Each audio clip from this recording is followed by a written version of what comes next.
ये धर्म का क्षेत्र एक ऐसा क्षेत्र है, जब हम वहां पहुंचते हैं तो सबसे पहले हमें आत्मा और परमात्मा के मिलन का एक रास्ता मिलता है। इसीलिए इस काल माया के देश में समय समय पर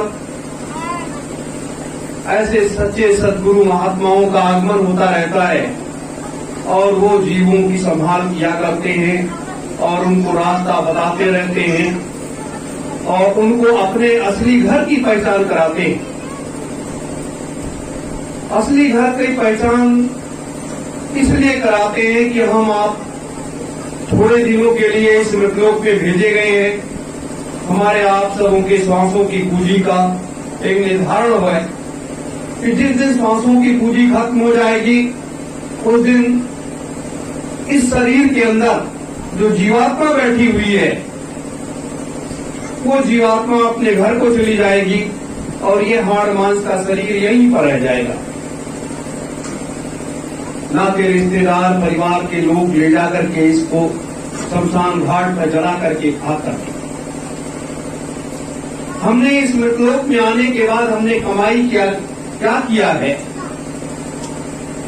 उस कमाई को हम महात्माओं के सानिध्य में गए, उनके रूहानी आध्यात्मिक सत्संगों को सुना, उनके द्वारा दिया गया नाम रूपी वो दान, उस नामदान को हमने ग्रहण किया।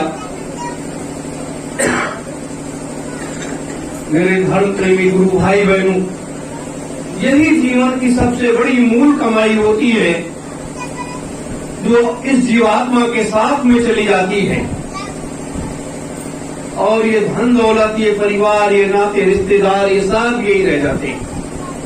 ये सबसे बड़ी चीज है। जो व्यक्ति इस चीज को समझ गया वो व्यक्ति उस परमात्मा को प्राप्त कर लिया।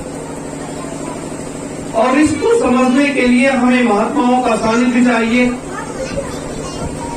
और ऐसे सद्गुरु के सानिध्य में जाना चाहिए जो हमें इस चीज को वो बता सके और वहां तक पहुंचा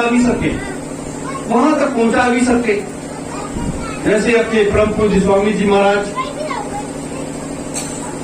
इस मृतलोक में वो भी हाड़ मांस का शरीर लेकर के आए। लोग कहते हैं, अपने प्रेमी जनों के मुंह से भी मैंने सुना, तो कहते हैं कि 100 साल के ऊपर व्यक्ति तो जिंदा ही नहीं रह सकता। यहाँ ऐसी बात नहीं है।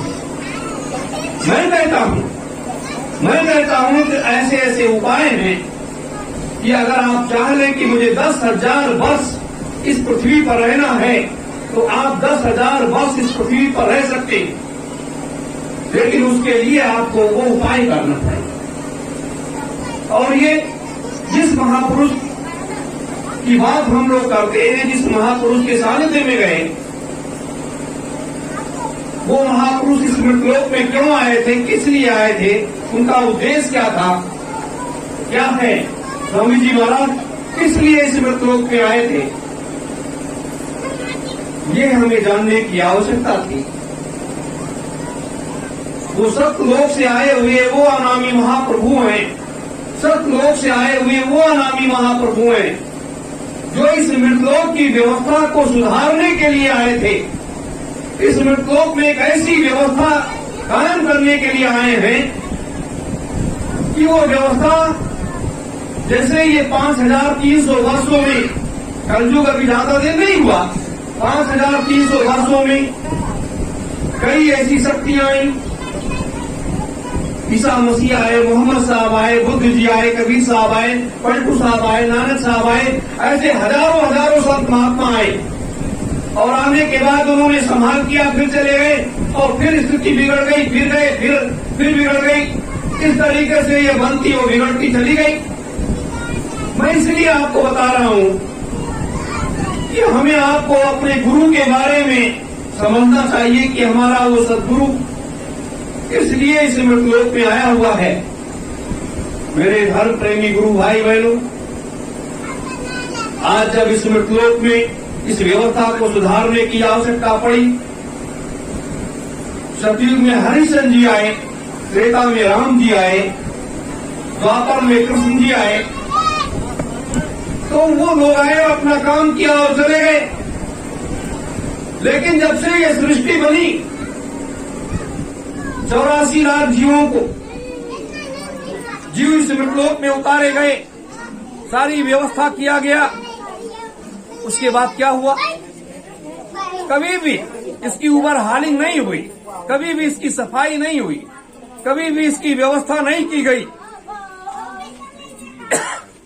इसलिए वो अनामी महाप्रभु वहां से सतलोक से इसलिए आए,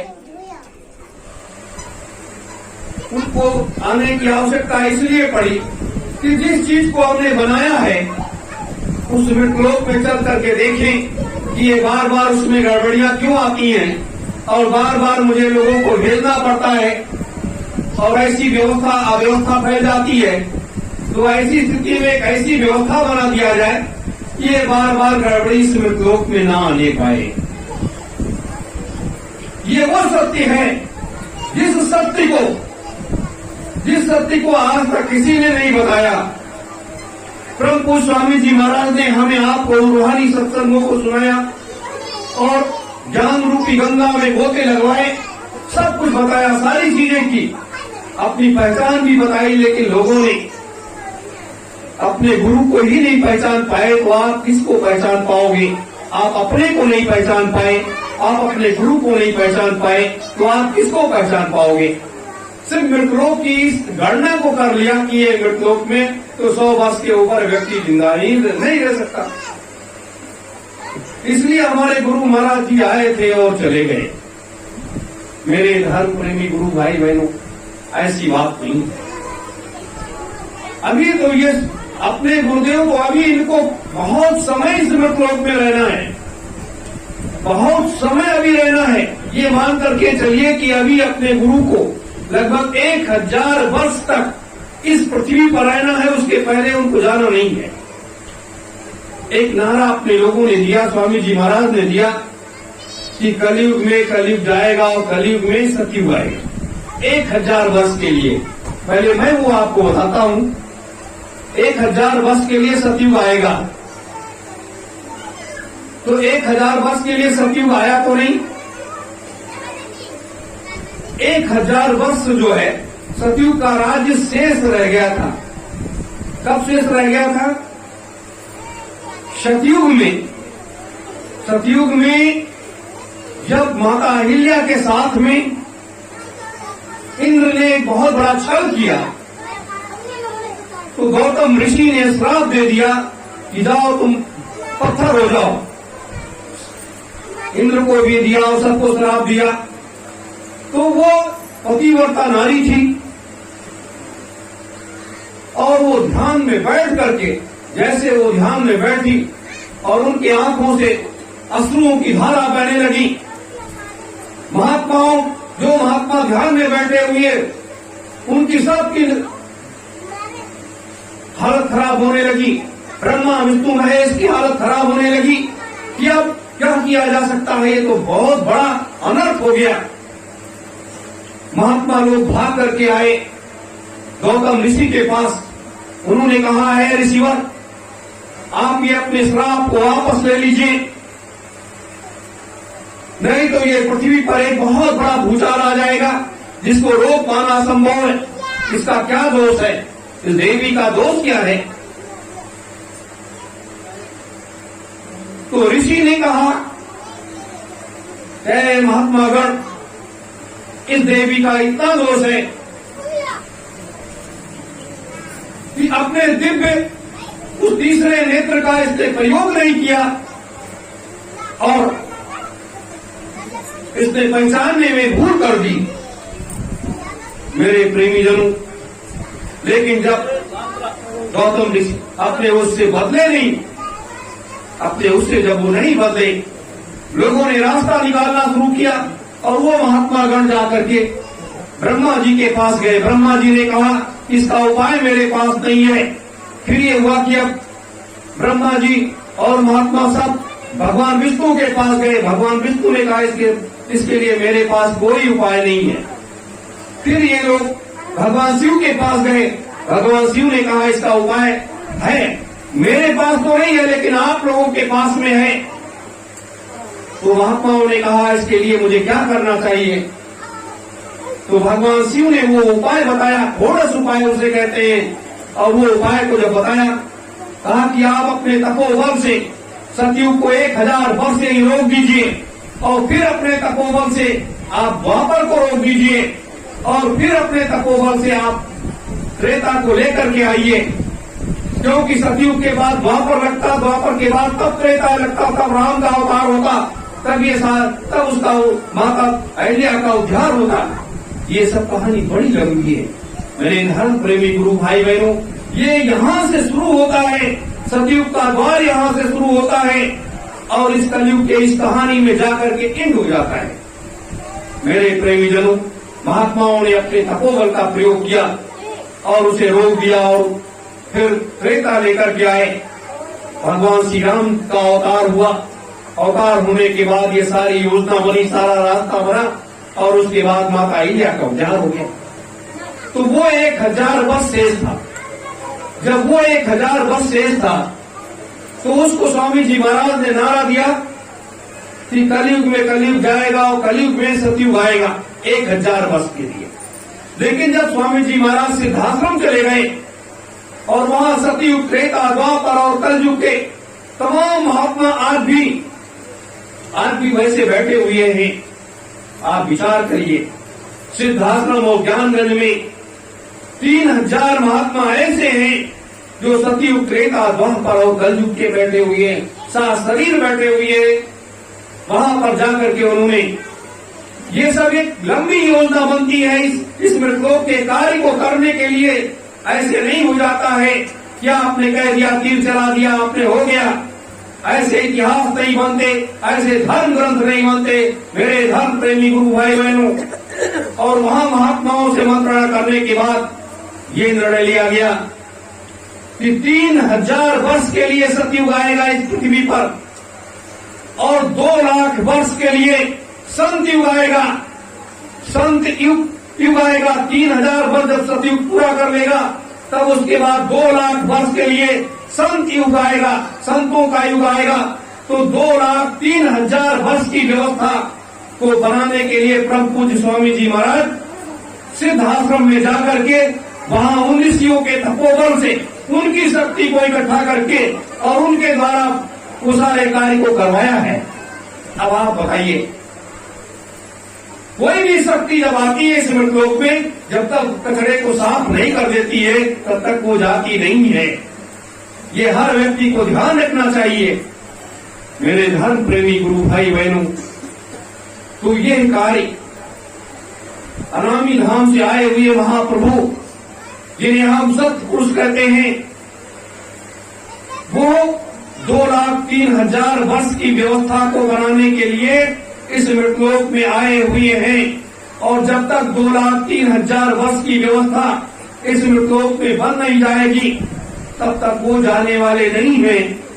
कोई कुछ भी कहे, कोई कुछ भी कहे कि नहीं, अन्य महात्माओं के तरीके से हमारे गुरुदेव भी ये संसार छोड़ करके चले गए। इस हाड़ मांस के शरीर को मत देखिए, उस व्यक्ति के अंदर क्या है उसको देखने की क्षमता अगर आपके पास है, आपका तीसरा नेत्र खुला हुआ है, तब आप किसी की पहचान कर सकते हो, नहीं तो पहचान नहीं कर सकते हो। क्योंकि ज्ञान रूपी गंगा में गोते लगाने के लिए बड़े बड़े मेहनत करना पड़ता है। जैसे स्वामी जी महाराज ने ये मृत्यु लोक है ना, कहा जाता है कि ये निरंजन का देश है, ये काल का देश है। लेकिन निरंजन भगवान ने तो अपनी कोई जिम्मेदारी यहां मृतलोक की कभी संभाली ही नहीं, कभी उन्होंने नहीं संभाला। क्योंकि आज्ञा महाशक्ति के एक श्राप से ये कहानी सब अलग उलट पुलट हो गई। और जब निरंजन भगवान ने ये जिम्मेदारी नहीं संभाली तो ये जिम्मेदारी जो है भगवान शिव को दे दिया गया। संहार करने की जिम्मेदारी भगवान शिव को दिया गया कि ये भी कार्य आपको देखना है। और निरंजन भगवान लग गए अपनी साधना में कि जब तक हमारे पिता का दर्शन नहीं हो जाएगा, जब तक हम उनका दर्शन नहीं कर लेंगे और उनका सीधा आदेश नहीं प्राप्त कर लेंगे, तब तक हम कोई भी जिम्मेदारी संभालेंगे नहीं। सोचिए, 8.5 लाख वर्ष, 8.5 लाख वर्ष निरंजन भगवान ने कठोर साधना किया, कठोर तप किया और कठोर तप करने के बाद तब जाकर के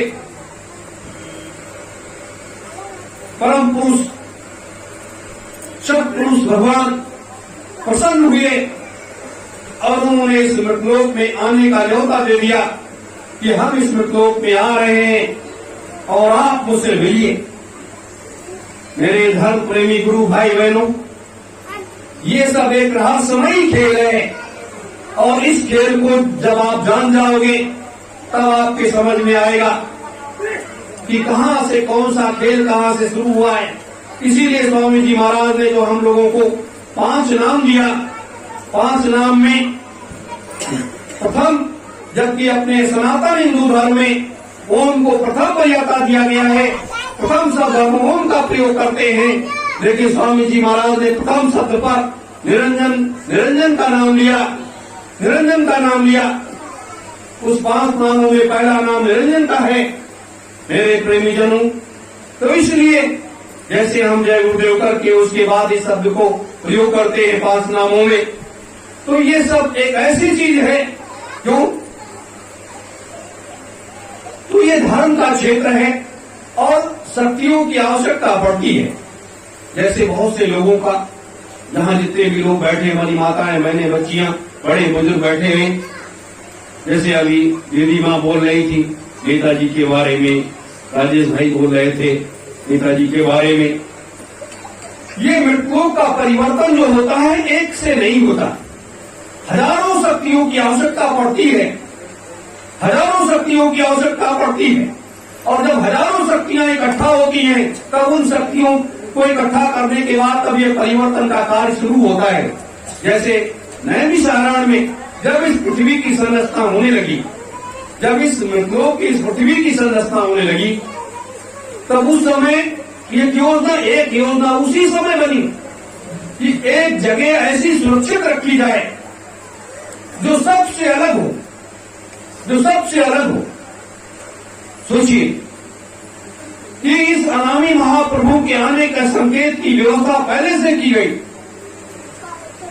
तो नैमिषारण्य में, जिसे हम निमसा कहते हैं, जहां पर आपका छोटा सा आश्रम बना हुआ है, वो एक ऐसी जगह है, उसका परिक्षेत्र है नदी के चारों इधर परिधि का, कि वो भूमि सुरक्षित रख ली गई कि वो किसी में नहीं जोड़ी जाती।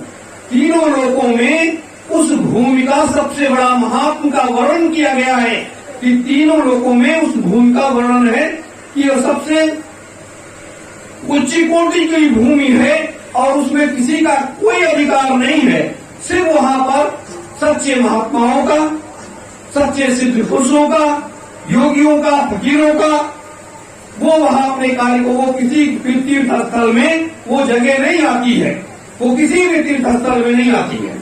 पहली बार इस मृतलोक में जब से इस पृथ्वी की संरचना हुई, सतयुग तीर्थ जो है वो पहली बार वहां बनाया जा रहा है। क्यों बनाया जा रहा है?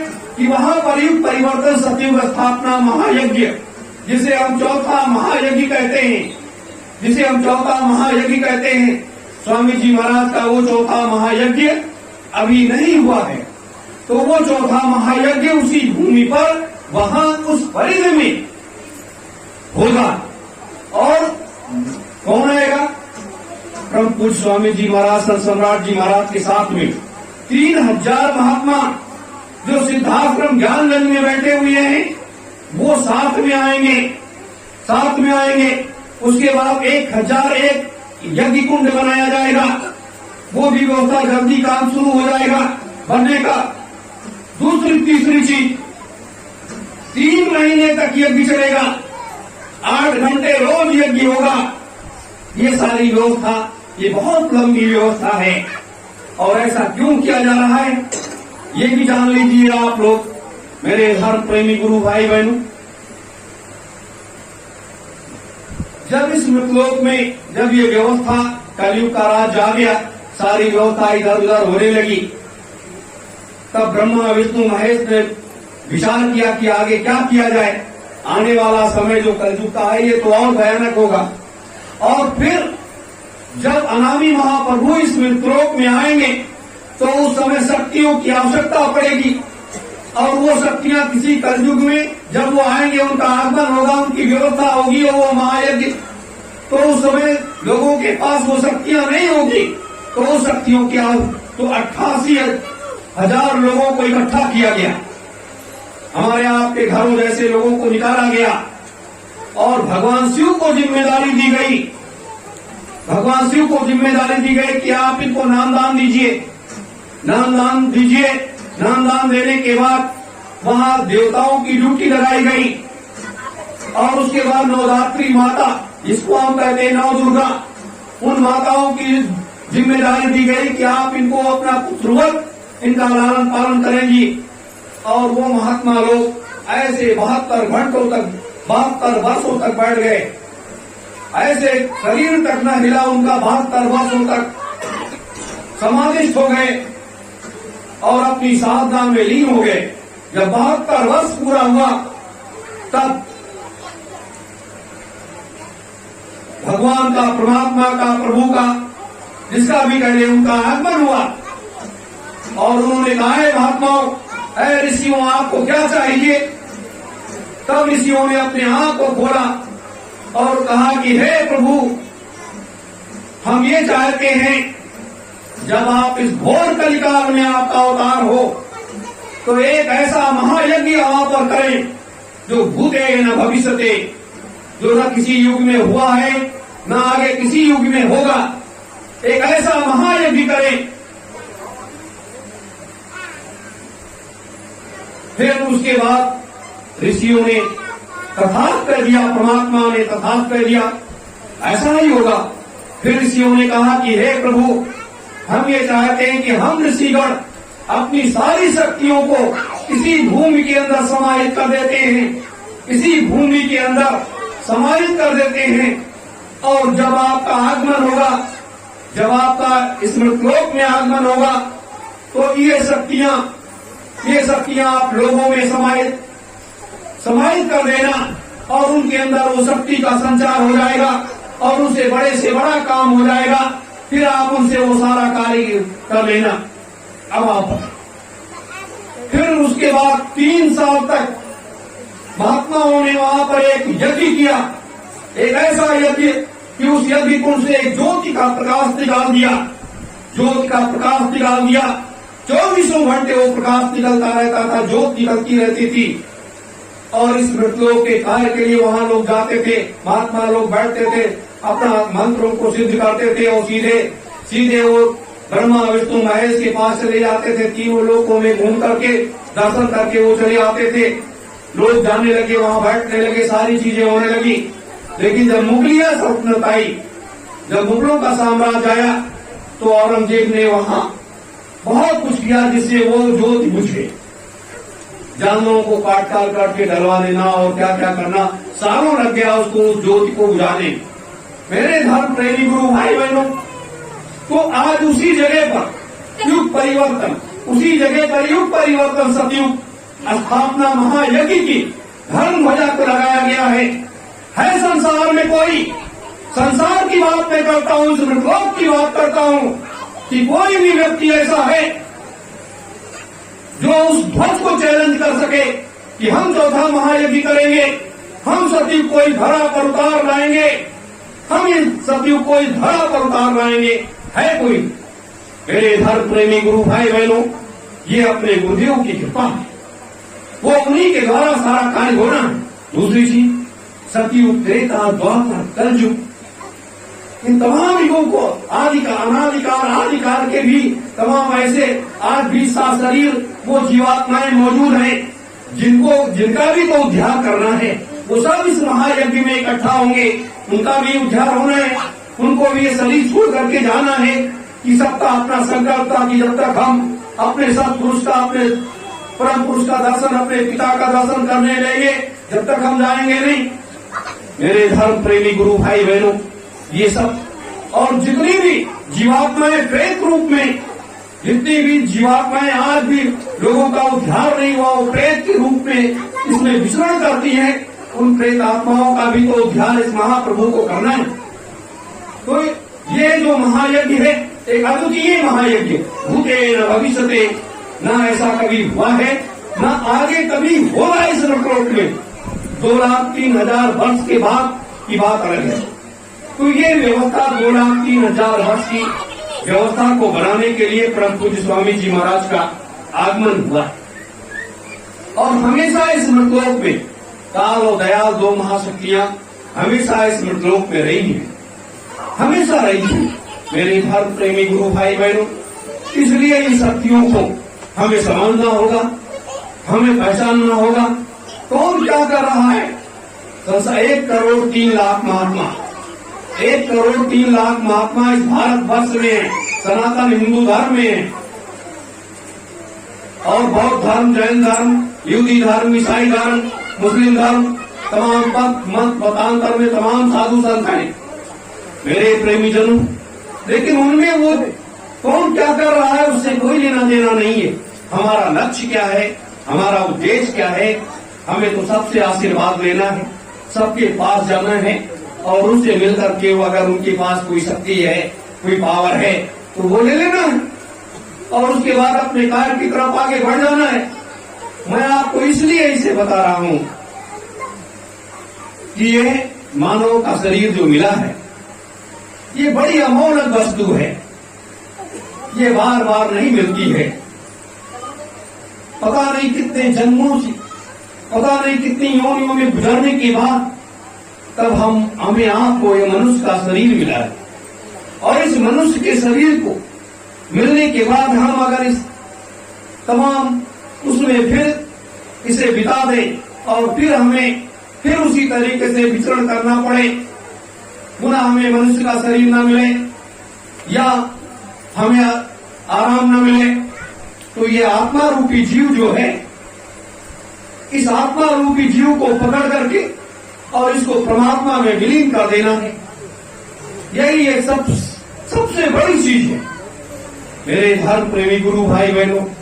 जीवन का ये सार है।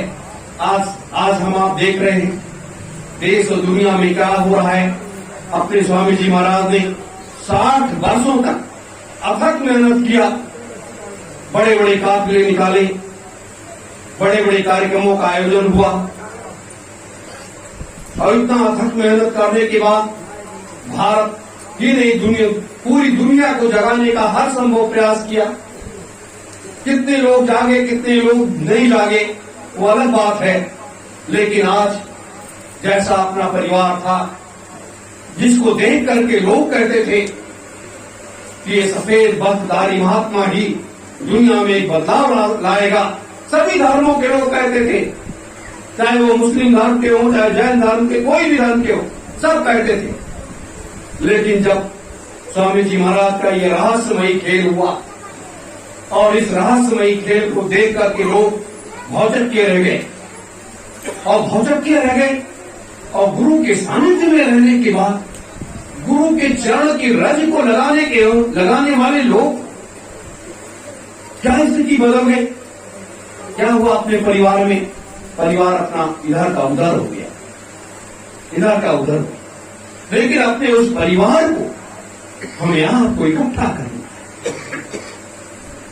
ये पूरे संसार के लोग ये परिवार है, संसार का हर व्यक्ति एक परिवार है और इस परिवार के बीच में यह आध्यात्मिक क्रांति और वैचारिक क्रांति का अभियान पूरे संसार में लेकर के जाएंगे, लोगों को जगाएंगे कि धर्म क्या है, राजनीति क्या है और हमारा कर्तव्य क्या है, समाज के प्रति, देश के प्रति, परिवार के प्रति हमारा आपका कर्तव्य क्या है।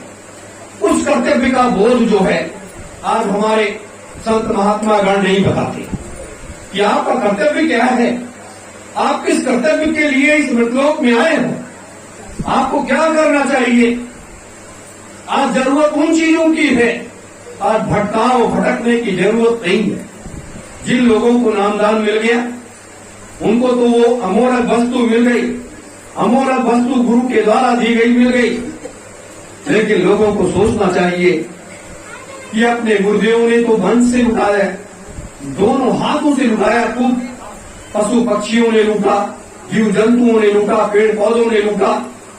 जिनके कानों में वो आवाज पड़ गई गुरु का नाम रूपी दान, वो नामदान पड़ गया, वो तो पवित्र हो गया, वो तो पवित्र आत्मा बन गई। फिर क्या कहना मेरे धर्म प्रेमी गुरु भाई बहनों। इसलिए अपने गुरुदेव के ना रहने के बाद सिद्धाश्रम में जब वो मौजूद हैं, इस समय हमारे आपके बीच में तो नहीं, सिद्धाश्रम में बैठे हुए हैं, वो अपने कार्य योजनाओं की तैयारी कर रहे हैं, क्योंकि महायज्ञ की तैयारी कर रहे हैं। तो उसके लिए महात्माओं से वहां होकर के उसके बाद एक शब्द का, इस महामंत्र का दिया कि बच्चों ये जाकर के लोगों के बीच में हीरे मोती के तरीके से बिखेर देना। जिन लोगों को नामदान नहीं मिला है, जो लोग नहीं पाए हैं, वो लोग सत्य ओम जय गुरुदेवाय नमः, ये महामंत्र है, ये कोई नामदान नहीं है, ये महामंत्र है। इस महामंत्र का लोग अपना जाप करें, सुबह शाम जब भी करें तो इससे फायदा होगा, इससे लोगों का कल्याण होगा और लोगों को आत्म प्रकाश मिलेगा और लोगों की जीवात्मा उस परमात्मा को पकड़ने लगेगी। मेरे धर्म प्रेमी गुरु भाई बहनों, तो ये महापुरुषों का दिया हुआ एक प्रसाद है, ये भी एक मृतलोक के प्राणियों के लिए एक प्रसाद है। तो ये प्रसाद हमें लेने में कोई बुराई नहीं होनी चाहिए, क्योंकि महापुरुषों का दिया हुआ ये प्रसाद है। इसलिए आज के समय में, आज के दौर में हमें इस सत्य के मार्ग पर चलते हुए, सत्य के मार्ग पर चलते हुए हमें अपने लक्ष्य को देखना है, हमें अपने लक्ष्य को देखना है। राम ने क्या किया, कृष्ण ने क्या किया, ये हमारे पूर्वज हैं, इन्होंने जो किया, जो रास्ता दिखाया और जो समाज को एक दिशा दिया, वो हमारे लिए प्रार्थनीय है, अनुकरणीय है और हम उसकी पूजा करते हैं, हम उसकी पूजा करते हैं, हम लोग पूजा करते हैं। लेकिन आज हमें वर्तमान में क्या करना है, आज वर्तमान में जो हो रहा है इस मृतलोक में, ये पृथ्वी आप साधना करते हो, आप आवाज को सुनो, बैठो ऐसे, उस आवाज को सुनो ना, ये पृथ्वी कराती कैसे है, चिल्लाती कैसे है। अगर आप अच्छे साधक हो तो इसकी आवाज को पकड़ सकते हो, पृथ्वी माता की आवाज को पकड़ सकते हो। फिर देखो कि कैसे चिल्लाती है, कितना पाप इस पृथ्वी पर हो रहा है, कितना पाप हो रहा है जिसकी कल्पना नहीं की जा सकती, कल्पना नहीं की जा सकती। आप बताइए, कम से कम 3 करोड़ जानवर, पशु, 3 करोड़ पशु खाली काट दिए जाते हैं इस पृथ्वी पर। गाय, बैल, भैंस, बकरे काट दिए जाते हैं। उसके बाद मुर्गी और तमाम जीव जंतु जो काटे जाते हैं, वरक। इन पशुओं की आप किसी बूचड़ खाने के पास चले जाओ, उसके थोड़ी दूर पर बैठ जाओ, ऐसे ध्यान लगा करके बैठ जाओ, आपको एक आवाज सुनाई देगी। जब पशु खाने में जाता है और वो जान जाता है कि अभी मुझे काट देंगे, तो वो यही कहता है, हे प्रमात्मा मेरा दोष क्या है जो समय के पहले मुझे मार दिया जा रहा है। तो परमात्मा क्या कहता है, तुम्हारा कोई दोष नहीं है, ये दोष जिस देश में तुमने जन्म लिया है उस राजा का दोष है। वो राजा तुम्हें कटवा रहा है, तुम्हें काट रहा है, उसका दोष है।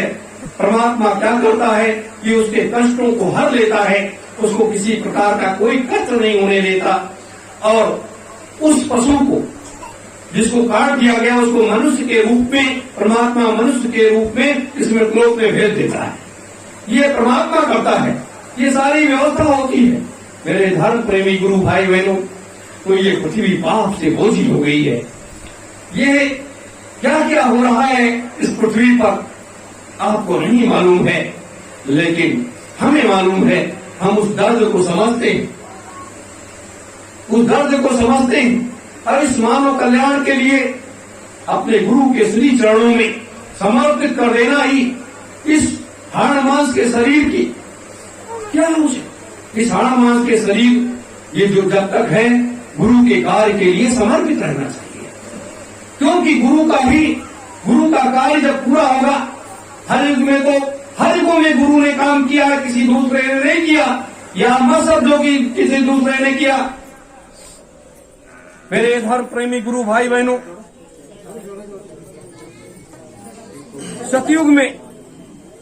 सतयुग में सबसे बड़ा कार्य किसने किया? विश्वामित्र और दुर्वासा ने किया। और उसके बाद त्रेता में विश्वामित्र और वशिष्ठ जी ने किया। द्वापर में संदीपन ऋषि और दुर्वासा ने किया। मेरे धर्म प्रेमी गुरु भाई बहनों, अब आप इसी से समझ सकते हैं। आप जैसे कहते हैं मैं तो बाबा जी का शिष्य हूं, मुझसे क्या लेना देना, या संत सम्राट से मुझसे क्या लेना देना। मेरे धर्म प्रेमी गुरु भाई बहनों, हमेशा दो शक्तियां इन लोगों को आगे बढ़ाई हैं और दो हमेशा साथ रही हैं। सिर्फ दोनों के कार्य अलग अलग रहे हैं। आप द्वापर में जाओगे, संदीपन ऋषि का कार्य अलग था, दुर्वासा का कार्य अलग था, लेकिन दोनों ने भगवान कृष्ण को रास्ता दिखाया और आशीर्वाद दिया। धर्म, नीति और राजनीति का दोनों ने पाठ पढ़ाया और वही काम राम के साथ किया। वशिष्ठ ने धर्म का पाठ पढ़ाया राम को और विश्वामित्र ने राजनीति का पाठ पढ़ाया। ये बताया कि आप इस मृतलोक में जिस काम के लिए आए हैं, यह आपकी जिम्मेदारी है, इस कार्य को आपको करना है, इसमें कोई भी ढीलावाली आपको नहीं करनी है। और दोनों महापुरुषों का आशीर्वाद लेकर के वो आगे निकल पड़े, अपने लक्ष्य की तरफ आगे गए और आज उनकी पूजा होती है। आज हमको भगवान के रूप में मानते हैं, मर्यादा पुरुषोत्तम राम के रूप में हम उनकी पूजा करते हैं। मेरे धर्म प्रेमी गुरु भाई बहनों, क्योंकि वो ऐसा कार्य करके इस लोक में गए। तो आज का जो समय है, आज का जो दौर है, आप देख रहे हो कि भारत की नहीं दुनिया की राजनीति कैसे हो रही है, दुनिया में क्या हो रहा है। तमाम नई महामारियां, बीमारियां आ रही है, अपने लोगों के बीच में फैल रही है पूरे संसार में। इसका कोई उपाय किसी के पास कुछ नहीं है, तो ये महापुरुषों के पास एक उपाय है। तो हम अपने गुरु का सानिध्य को छोड़ें, हम क्यों उनका साथ छोड़ दें। इसलिए हमें सच्चे मन से अपने गुरु का दिया हुआ वो नाम रूपी राम सुमिरन ध्यान भजन वो जरूर आप लोग करते रहिए। और समय समय पर सत मार्ग के कार्य के लिए, चौथे महायज्ञ की तैयारी के लिए भी, उसमें भी कदम बढ़ाते रहिए। और इसी लक्ष्य को पूरा करने के लिए 19, 20, 21, 22 एक 3 दिन का कार्यक्रम जो है सतयुग तीर्थ की पावन धरा पर आयोजन किया गया है, जहां 3 दिनों में आपको आध्यात्मिक सत्संग सुनने को मिलेगा, राजनीतिक व्यवस्था के बारे में जानकारी मिलेगी, परिवर्तन का वो रूप की परिवर्तन होगा कैसे, व्यवस्था कैसे बदलेगी और कैसे नव सतयुग का निर्माण होगा और कैसे 2 लाख 3,000 वर्षों के लिए इस मृतलोक की व्यवस्था को करके हमारे महापुरुष जाएंगे। उसके बारे में आप सबको इस 3 दिवसीय कार्यक्रम में विस्तार से आपको जानने को मिलेगा। इसलिए आप लोग आइए वहां पर सतयुग तीर्थ की पावन धरा पर और वहां पर आपको ये सारी जानकारियां मिलेगी। मेरे धर्म प्रेमी गुरु भाई बहनों, ये जीवन का मूल्य अमूल्य है, लेकिन ये जीवन जो मिला है महापुरुषों के सानिध्य में काम करने का, हम आप सबको तो उतना थोड़ा समय लगाते रहे अपने घर परिवार सब कुछ नौकरी चाकरी अपना धंधा पानी देखते हुए थोड़ा समय जो भी मिले उसमें महापुरुषों के कार्य में भी देना चाहिए। जैसे आज आप सबों ने अपना पूरा समय दिया इस कार्य के लिए, इस आध्यात्मिक सत्संग सभा का आयोजन किया आप सबों ने और पूरा समय भरपूर समय दिया। भरपूर समय देने के बाद आपको कुछ चीजें जानने को मिला, कुछ हमें भी आपसे जानने को मिला और कुछ मुझसे आपको जानने को मिला। तो यही चीजें होती हैं कि जब हम किसी भी आध्यात्मिक सत्संग सभा में जाते हैं तो वहां बहुत सी ऐसी चीजें जानने को मिलती हैं। मैं आपको उस रूहानी सत्संग सुनाने नहीं आया आपको कि हम आपको सतलोक तक कैसे ले जाएंगे, उसकी व्यवस्था कैसे होगी, कहां पर क्या है, इसके बारे में पूज्य गुरुदेव का ही वो अधिकार है, वो सारी व्यवस्था है, वही है। मैं तो आपको उस ज्ञान को देने आया, उस रास्ते को बताने आया, जिस रास्ते पर चल करके हम नव सतयुग की स्थापना करने की तरफ आगे बढ़ रहे हैं और जिस कार्य के लिए महापुरुषों ने अपने लोगों को नियुक्त किया है, वो कार्य करने के उस रास्ते को बताने हम आपके पास आए हैं। मेरे धर्म प्रेमी गुरु भाई बहनों, ये इस समय की आवश्यकता है, ये समय की मांग है, ये समय की आवश्यकता है कि हम आप इस रास्ते पर चल करके और नव सतयुग की स्थापना के लिए सहभागी बन सकते हैं। जैसे भगवान श्री राम के साथ में जितनी सेना लगी थी 15 भालुओं की, आज उनकी गणना होती है, चर्चा होती है, हम आप पड़े उनको वो पूजा करते हैं। मेरे धर्म प्रेमी गुरु भाई बहनों, उसी तरीके से अभी तो स्वामी जी महाराज जब आएंगे सतयुग तीर्थ की पावन धरा पर, उसके बाद उनका रूहानी सत्संग, उनके द्वारा दिया जा रहा नामदान, वो सब पुनः एक बार शुरू होगा और हजारों वर्षों तक चलेगा। हजारों वर्षों तक इस मृतलोक में उनको रहना है और हजारों वर्षों तक उनका नामदान और ये रूहानी सत्संग, ये सारी व्यवस्था चलेगी। और जो लोग कहते हैं कि वो तो इस संसार में नहीं है, उन लोगों को भी अपने भाव और विचारों को बदलना पड़ेगा।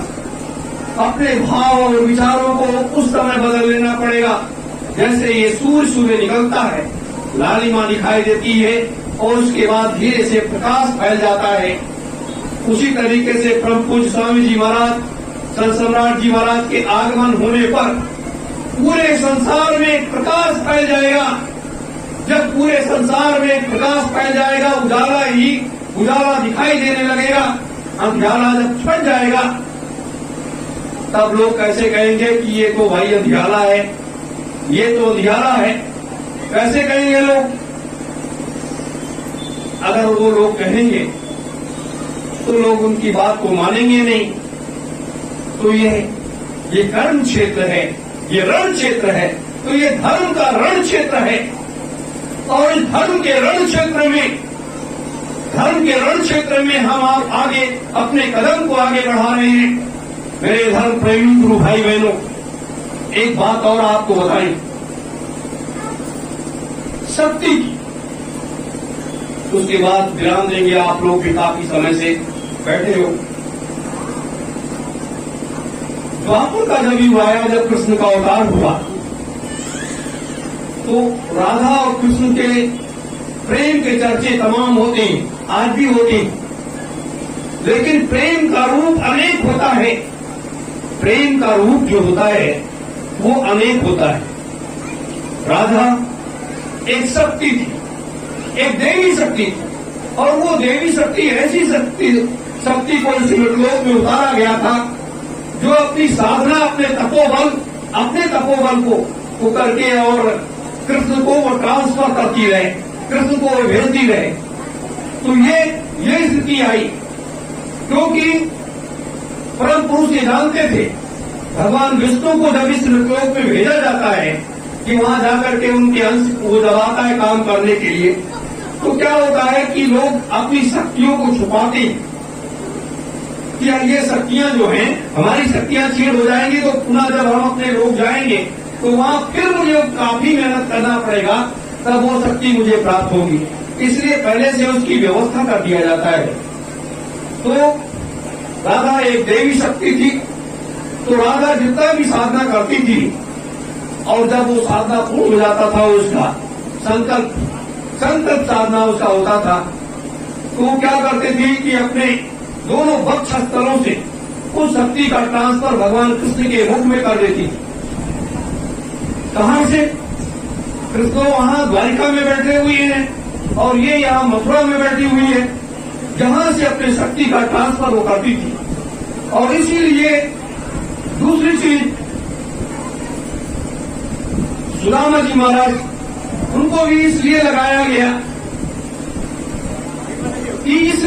गया कि आप शक्ति का जो है कठोर तप करें, और कठोर तप करने के बाद जिससे मृतलोक की व्यवस्था कहीं अव्यवस्था में न फैलने पाए, डगमगाने न पाए, वो भी अपनी शक्ति का ट्रांसफर कृष्ण को दिया करते थे।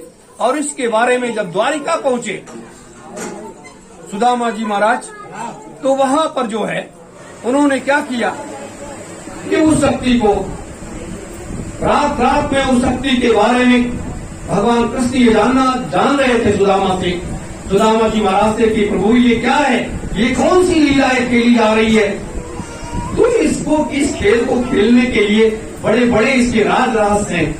इन राज रहस्यों को जानने के लिए आप जब धर्म के क्षेत्र में जाएंगे, उस धर्म के क्षेत्र में उतरेंगे, तब आपको पता चलेगा कि कौन क्या था और कौन व्यक्ति कितनी शक्ति लेकर के इस मृतलोक में आता है, तब वो उस कार्य को पूर्ण करता है।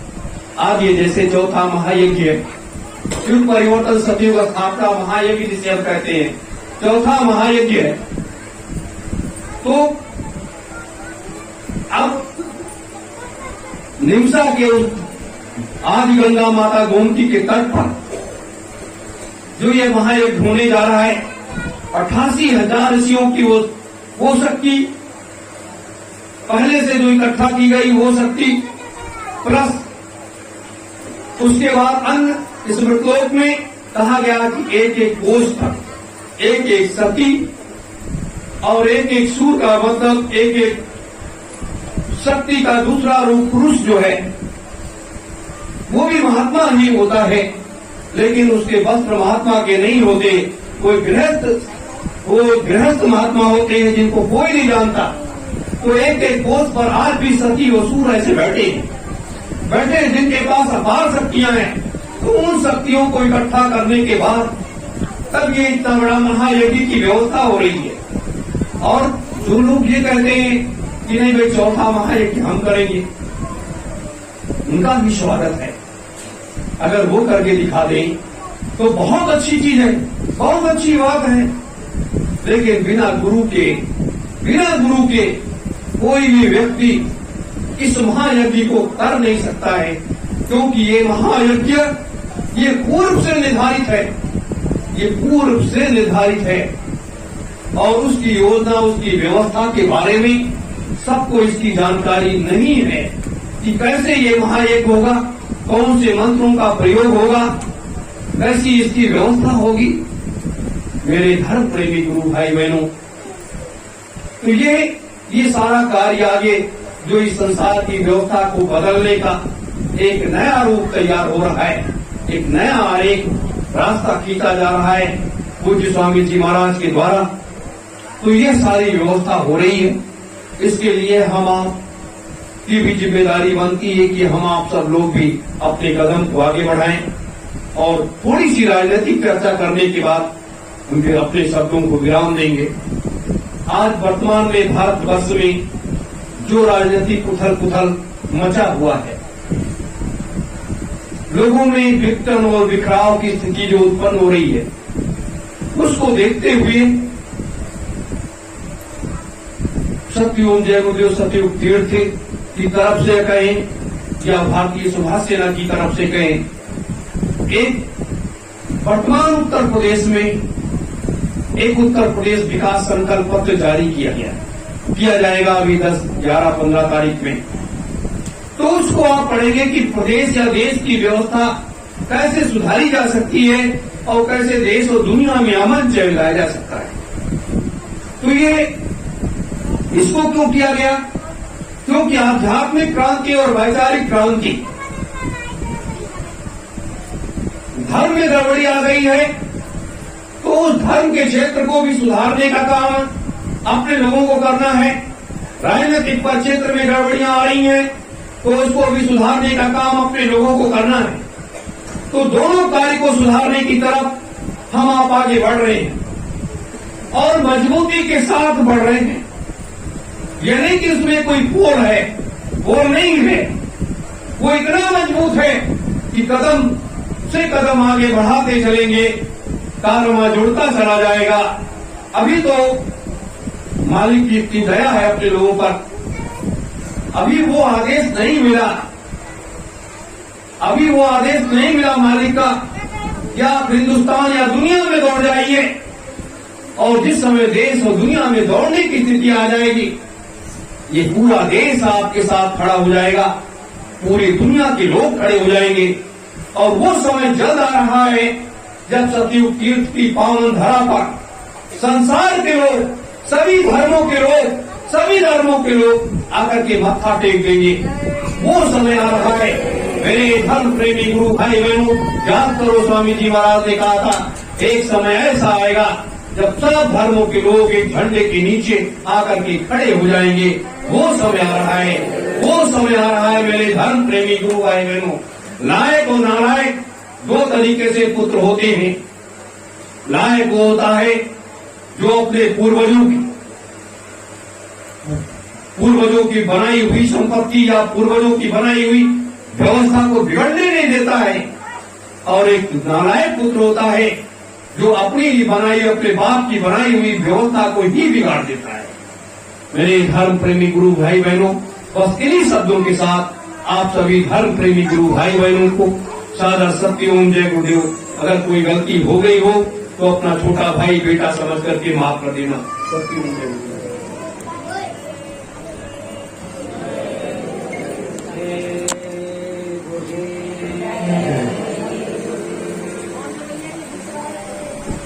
हेलो,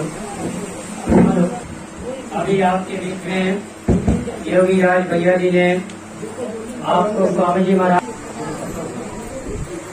संदेश दिया।